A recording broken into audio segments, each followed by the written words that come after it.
Porbandar marketing યાર્ડની ઘોર બેદરકારીના કારણે truck ચાલકો અને ખેડૂતો હેરાન પરેશાન બની ગયા છે। યાર્ડ પાસે ગોડાઉન નહીં હોવાથી ખરીદ કરેલ મગફળી ટ્રકમાં જ પડી છે। 15 દિવસ કરતાં વધુ સમયથી ટ્રક ચાલકો રાત દિવસ ટ્રકમાં પસાર કરી રહ્યા છે। દિવસે માર્કેટિંગ યાર્ડની કચેરીમાં ધક્કા ખાય છે, પરંતુ મગફળી ક્યાં મૂકવાની તેનો જવાબ યાર્ડની કચેરીમાંથી નહીં મળતા ટ્રક ચાલકો હેરાન થઈ રહ્યા છે। આ બાબતે મીડિયાએ યાર્ડ કચેરીનો સંપર્ક કરતા હાલ કચેરીમાં કોઈ હાજર નહીં હોવાનું જણાય છે। માર્કેટિંગ યાર્ડ પાસે ગોડાઉન અહીં હોવા છતાં ટેકાના ભાવે ખરીદ કરાયેલ મગફળી હાલ ટ્રકોમાં અને ટ્રેક્ટરોમાં પડી છે, જેને કારણે પક્ષીઓ મગફળીની ગુણ તોડી ફોડી રહ્યા હોય, જેના કારણે વજનમાં ઘટ આવવાની ટ્રક ચાલકોને ભીતિ છે। મારું નામ અભેશ લખુ વડોદરા અને મારો ટ્રક આજે 2 થી 2.5 મહિના ત્યાં માંડવીમાં હાલે છે યાર્ડની।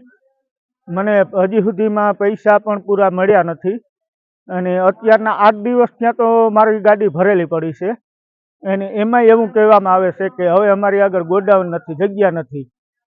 તો મેં એને સામેથી એવું કીધું કે મારી ગાડી તો ન હોય તો તમે ભરાય નહીં ને, છતાંય મને કોઈ જવાબ મળ્યો નથી। પછી બીજા નંબરની વસ્તુ એ છે કે આ બધા લોકો ટ્રકવાળા ડ્રાઈવરો છે તો બધાને પૈસા પેમેન્ટ કોઈને દેતા જ નથી અને જ્યાં અમે પૂછવા માગીએ હતા કે તમે ફલાણાને ફોન કરો ને ઢીકડાને ફોન કરો ને એવો તમને માહિતી મળે છે। તમારે પેમેન્ટ કોની પાસેથી લેવાનું હોય છે?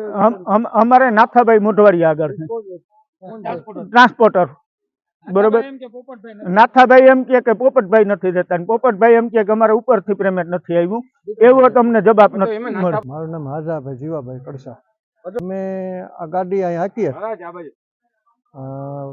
11મા મહિનાની 16 તારીખેથી આવ્યા છે અમે। પછી અમે એ ભાઈને નાથાભાઈને પૂછ્યું કે હિસાબ કિતાબ કેવી રીતે, તો કે 15 દી હિસાબ થાય તમારો। એટલે પછી અમે 15 દિવસથી આપણે રોળવેલી હું તો દિવાળીથી અમે ભૂખા ગણ્યો તો ભૂખા ધંધો દિવાળી પહેલાં હતો નહીં, પછી આ ધંધો ખુલ્યો તો એ અમારા પર પેમેન્ટનું તો કંઈ હોય નહીં। 3 મહિનાથી અમે પેમેન્ટ નથી આવતું, તકલીફ એ છે। 50,000 આવ્યા અમે અહીંથી અમુક કુતિયાણા ગયા ને અહીં લોકલ ગોડાઉનમાં બસ આ યાર્ડમાંથી માલમાં એ હાર્યો ભાડું એ ગુણી હિસાબ એક અમારે કુતિયાણાનો હિસાબ હોતે 15 રૂપિયા। બાકી તો હવે આજે બધું ઓલા ઉપરથી વધઘટ થતી જાય, બરાબર।